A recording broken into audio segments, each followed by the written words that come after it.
किती वेळ सांगितलं रे मी पेत नको जाऊ. माझ्यामुळे माझा बाप आयसी मध्ये आहे. आणि मी अशी दारू घेऊन इकडे तिकडे. उद्या सकाळीच आपण नाही का व्यसनमुक्ती केंद्रामध्ये जाऊ.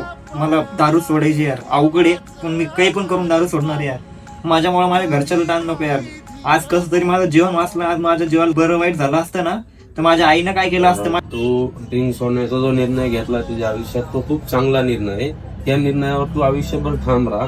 कारण या निर्णयामुळे तू दारू पिण्यामुळे तुझंच आयुष्य नाही तर तुझ्या आई वडिलांचं सगळ्याचे आयुष्य उद्ध्वस्त होऊन जातं. त्याच्यामुळे तू जो निर्णय घेतलाय तो खूप चांगला आहे. या निर्णयावर ठाम राहा. नाही रे भाऊ, सोडली मी दारू आणि होईल तेवढं लवकर तू पण सोडून दे. कारण की दारू फक्त आपल्याला नाही, आपलं पूर्ण कुटुंबाला नष्ट करते बरं का आपल्या सोबत.